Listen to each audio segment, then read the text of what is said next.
Now, we're going to talk about feelings, all right? Feelings can be our best friends or our worst enemies, right? Have you ever met somebody who cannot control their feelings? Don't point. I know, all right? Some of you, don't point, all right?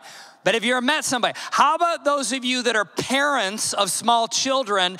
Those kids have a hard time controlling their feelings, right? I mean, 1 minute, like Paxton, our little guy who's 7, he's smiling and laughing. And then the very next minute, he's bawling his eyes out, face down in the carpet. And we're like, what happened? What is wrong? All of the emotions, the struggle is real, right, with kids? And so we found some, pictures online that I thought I'd show you real quickly of kids kind of losing their minds. Here's the first one here to show you. The dog was in the way while he was trying to push the chair, so he lost his mind, right? Here's another one. I broke his cheese in half. Gave him a terrible, terrible day. All right, he doesn't want to go, even though we have repeatedly told him we're not going anywhere. But he's having a temper tantrum. She keeps dropping her fork. Now look closely at the picture, you'll get that, all right? This one, I can't fix his cracker, so he's having a bad day. All right, the next one here. I threw away the gum he was chewing that he found on the side of a trash can in Old Navy. And his whole world fell apart, all right? This one, I wouldn't let him eat the rest of the football.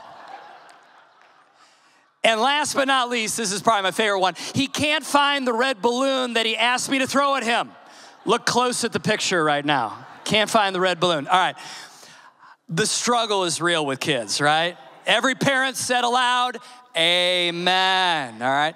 But I will tell you this, is sometimes even we as adults, we can get into our feelings and we do not see our world accurately. Remember when you were a kid and you felt all kinds of feelings and they were real? Like your feelings you thought were an accurate depiction of the world going on around you, right? Your mom broke the cheese in half and you're like, you hate me, Mom, that you broke the cheese in half, right? Because again, you're seeing it through your feelings, and because you're seeing it through your feelings, it kind of skews, you could say, the reality of what is going on around you.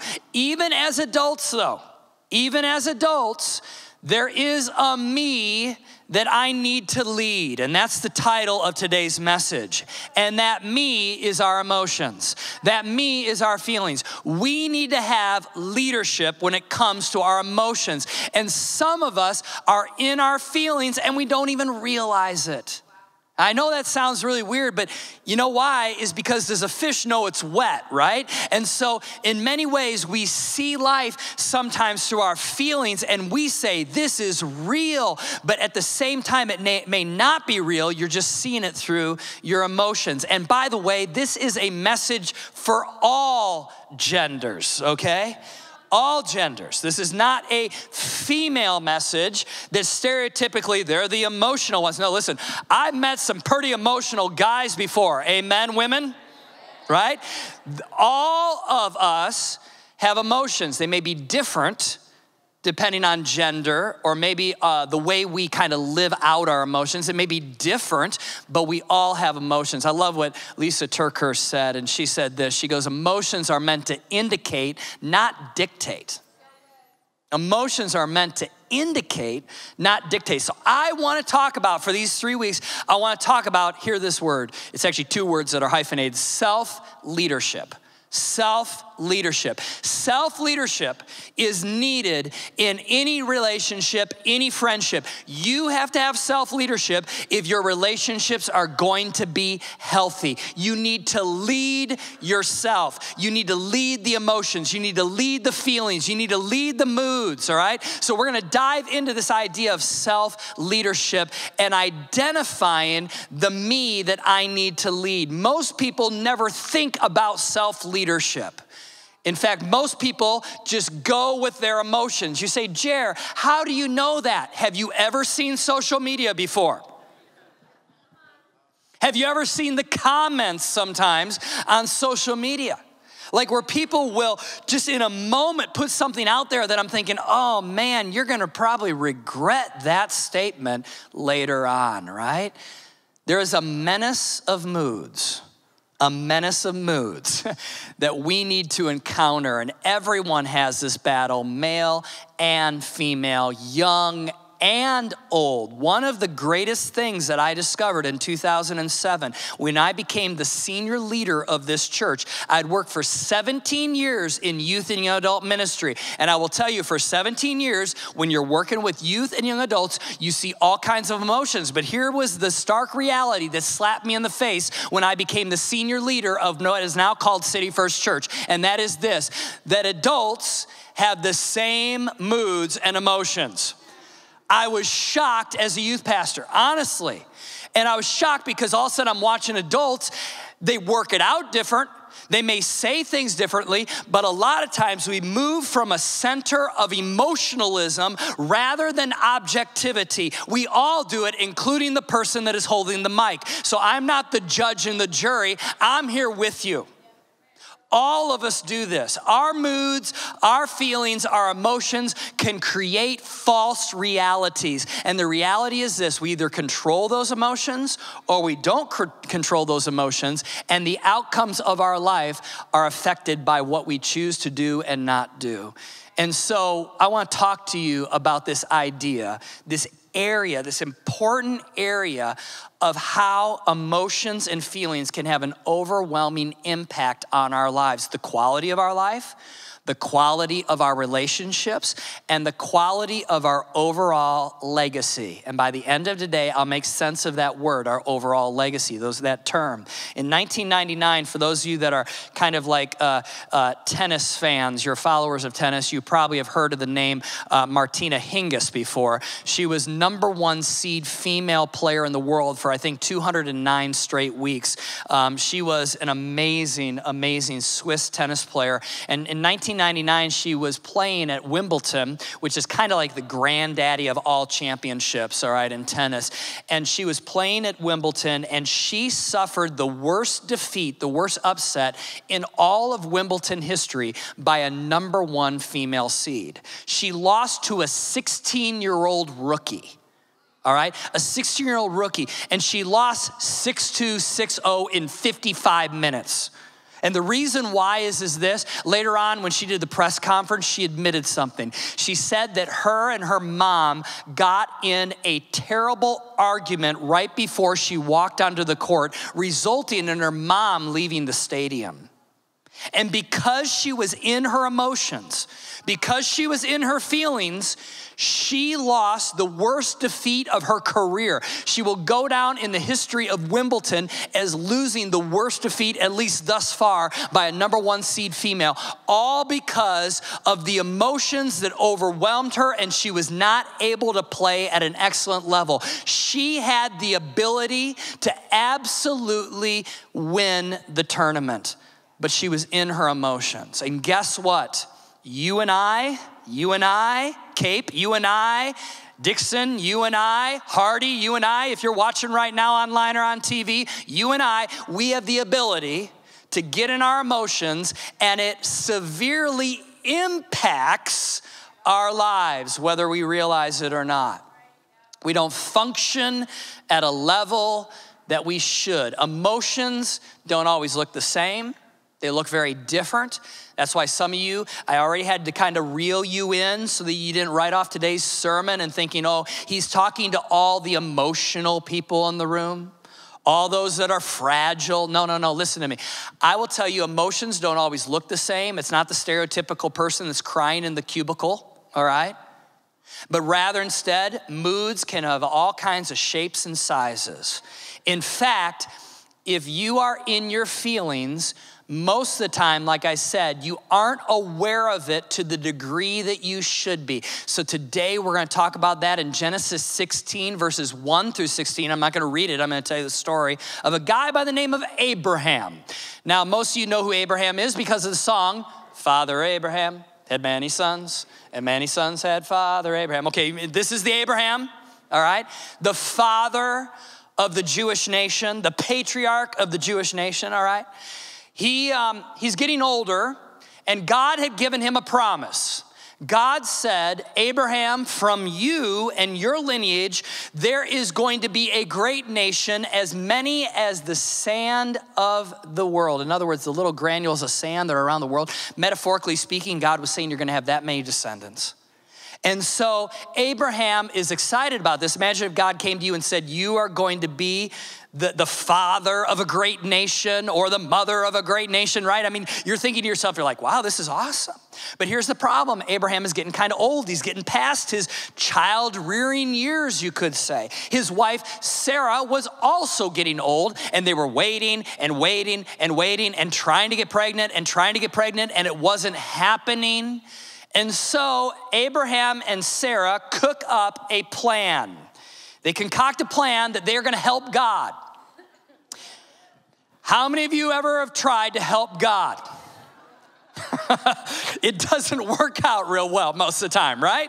And so what Sarah decides is she has a handmaiden by the name of Hagar.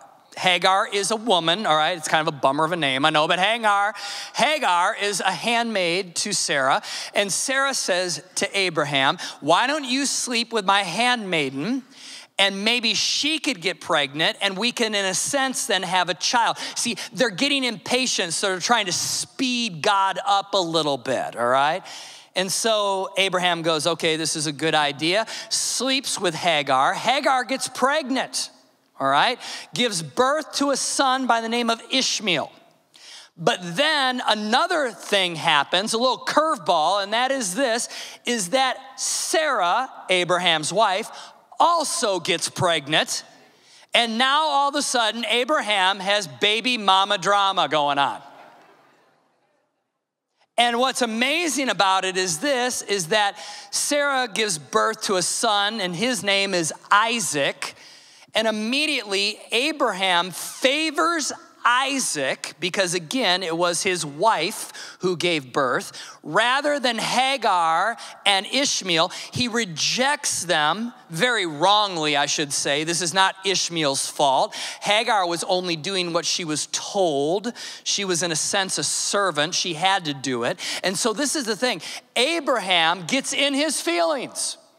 And guess what happens? A big problem, even a problem that is still living on today.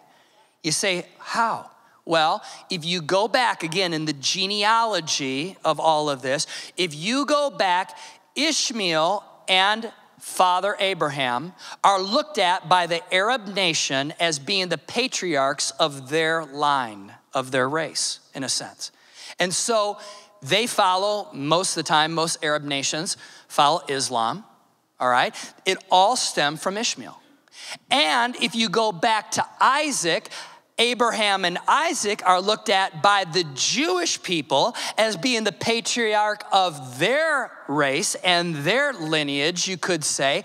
Now let me ask a question. In the last few thousand years, have the Jews and the Arabs had any sort of tension at all? It all started right here. Wiki it if you want to. Okay? You go back to see that Abraham's impatience has created millennia worth of tension. And it's Abraham's fault. It's all Abraham's fault.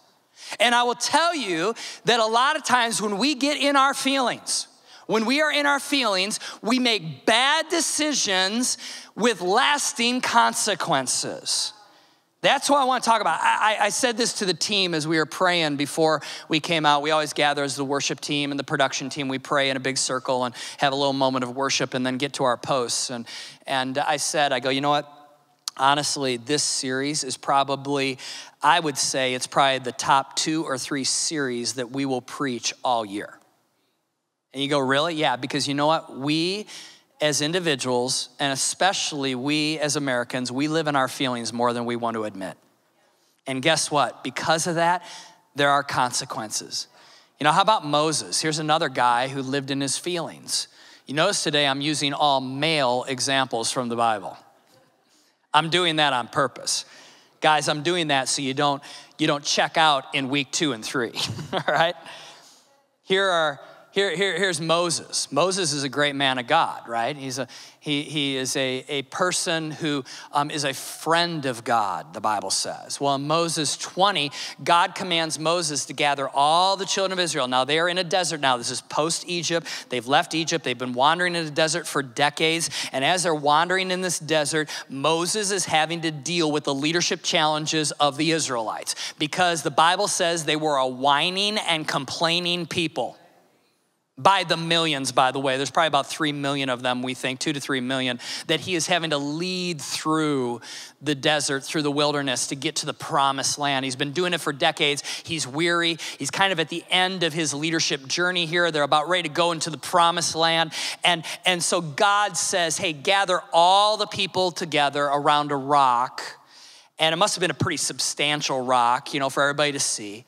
And God said, this is what I want you to do. I want you to speak to the rock, and I'm gonna make water flow from the rock. Moses, when you speak to it, water's gonna flow from the rock, and when it flows from the rock, then the people can get hydrated and they can be able to drink the water.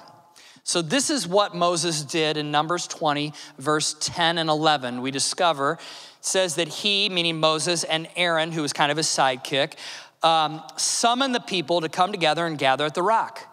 Listen, you rebels, he shouted. Must we bring you water from this rock? Then Moses raised his hand and struck the rock twice with the staff, and water gushed out.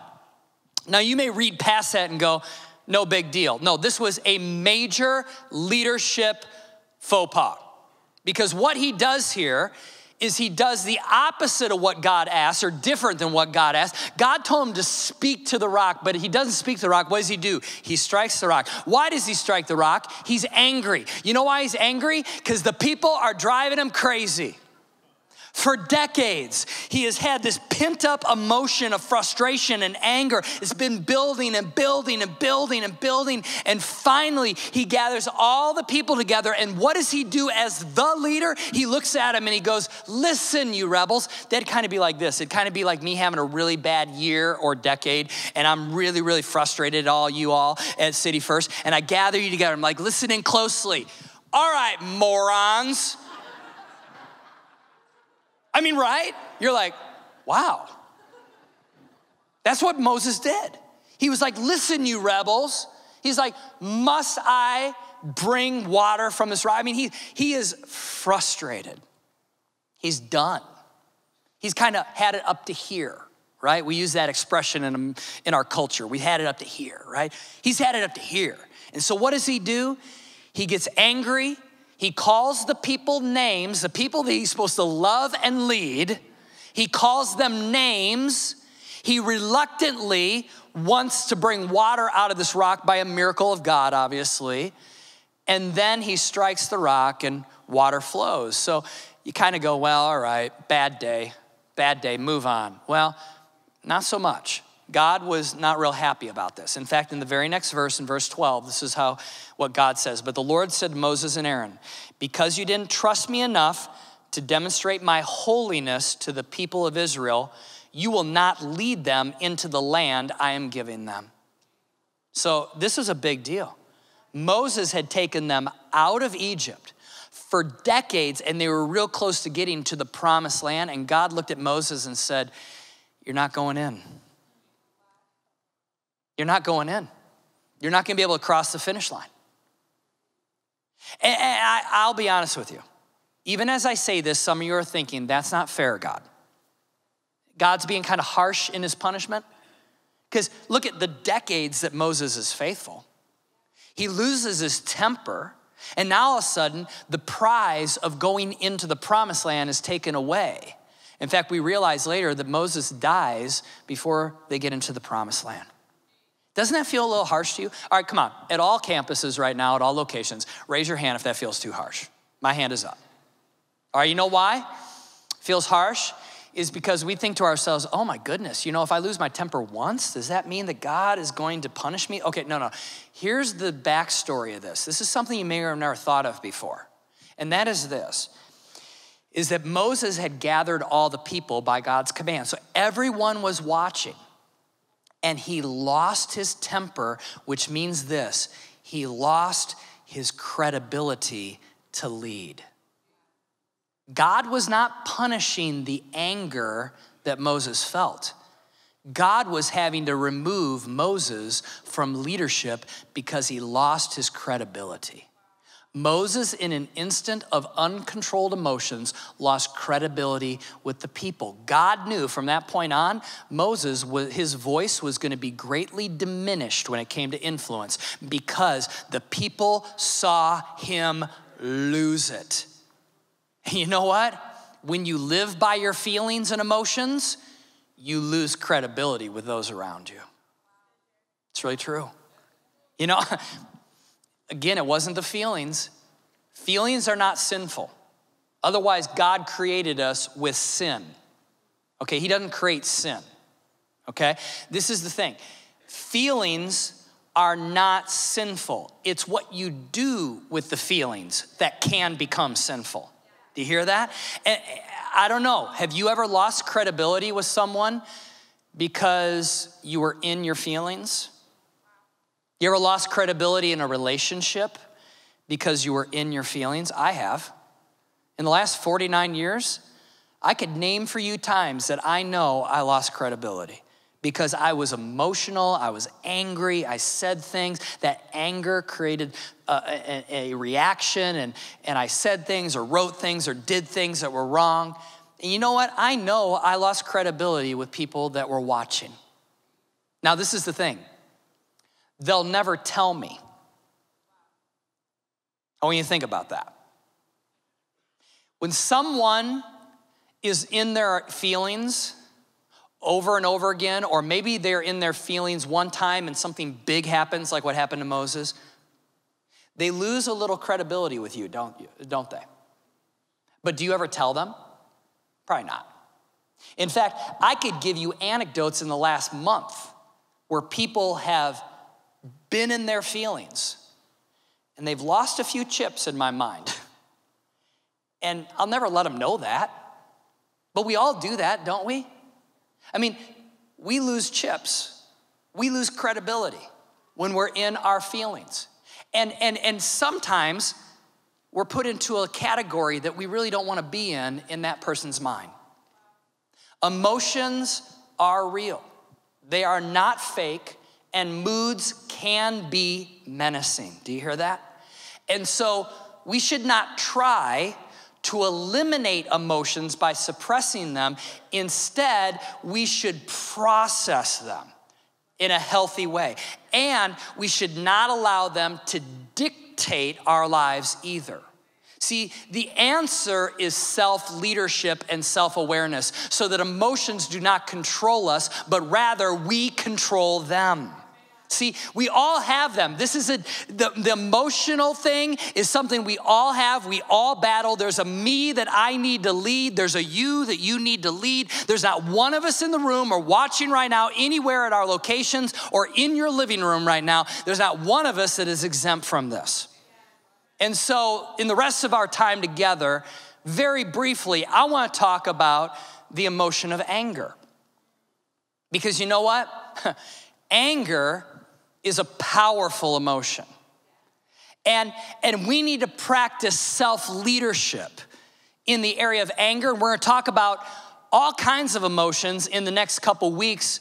And so you need to come back because I'm gonna even little by little over the next couple weeks, and we're gonna talk a little bit more about how to manage our emotions and how to give self-leadership. So you're not gonna wanna miss the next couple weeks. In fact, I'm not gonna totally resolve this in 35 minutes. And if you even wanna go deeper, again, go into a life group and it's gonna even have more powerful information. There's a book called Mindset. It was written by Dr. Carol Dweck. And Mindset, the New Psychology of Success. It is not a Christian book, but she said this. She goes, really, everyone has two mindsets. The first one is fixed. The second one is growth. And you fall into one or the other. You're nowhere in between. You either have a fixed mindset saying, you know what? I can't change. This is who I am. I'm angry because I'm Italian. How many times have you heard that before? This is the way I process. So we blame it on a nationality or whatever else, right? Or you know what, let's make it personal. You know, I'm angry and frustrated and critical and cynical and sarcastic because I'm Dutch. See, we do that. It's the fixed mindset. I can't change. Or we have the growth mindset that says, though I have a certain disposition, I can change, and I'm gonna add the spiritual side of that because we serve a God who helps us change through the power of his Holy Spirit. So this is what I know. You can change. I believe that. So as I'm talking today, this shouldn't be a moment of depression of like, oh man, yeah, I've lost credibility. I have all these emotions. I tend to look through the lens of emotions. No. Instead, it should be an inspiration to say, you know what? I'm gonna embrace a journey of change. I'm gonna learn a lot over these next 3 weeks. But on top of that, I'm gonna change. I'm not gonna be in my feelings. Anger makes us do things we shouldn't do. It makes us see things in very inaccurate ways. It says in Ephesians, it's written, it's a really, really good verse about anger. It says, don't let the sun go down while you're still angry, for anger gives a foothold to the devil. What is a foothold? A foothold is a place, like especially when you're climbing, you put your foot and it creates stability. So you know what? The enemy creates stability in our lives if we allow anger to be in us for a long period of time. What Paul is saying to the churches of Ephesus is this, he's saying, don't allow anger to reside in you past sundown. It's kind of like one of these things of like, hey, resolve it, otherwise it owns you. It controls you. The enemy takes a foothold in your life. Those of you that have dealt with anger before, like I have, I don't know why. It's just growing up, I dealt with anger. I will tell you this, that when you're angry, it clouds everything. You cannot grow. You cannot shake it. You keep thinking about what that person did or what that individual didn't do or whatever you're angry at, and the enemy creates a foothold, right? And so, you know, a person that I think we learn from is Abraham Lincoln, President of the United States, one of our patriarchs, you could say, of our nation. And you know, he was in a very dicey kind of situation. He was, you know, president when the country was extremely divided. In fact, the South was wanting to create its own nation. There were those that believed in slavery, those that didn't. Brothers fighting brothers in the Civil War. People are dying by the tens of thousands. Congress is criticizing Lincoln. The media is criticizing Lincoln. The general public is criticizing Lincoln. Lincoln was very frustrated many times. Like I believe it was at Gettysburg, they thought that they could have had like a key commander of the Confederate Army, and one of the Union like commanders just botched it. And he was angry. He was angry. I mean, you think about this. You're underneath that kind of pressure. You're angry. In March of 2014, the New York Times did an article about how Abraham Lincoln processes anger. This is what he did. When he became angry at a person, he would sit down at his desk and he would write a note to them that was very colorful. It was honest. He took time to frame it in writing so it just didn't come out like this. But he was honest and he was unedited. Like he put down everything he was thinking. And then he would do is he would fold up that letter and he'd put it in his suit pocket. And he'd walk around with it for multiple days until finally his anger would begin to drain away. And once his anger was gone and the emotions were gone, he would take the letter out, he would rip it up and destroy it, and he would move on. Now, I don't know how you deal with anger, but you need to learn how to deal with anger. How do you deal with anger? That's a question I want to ask you. Think about it. How do you deal with it? Do you stuff it? Do you blow your lid? Do you tell people off? Do you punch things? Right? How do you deal with rage and anger?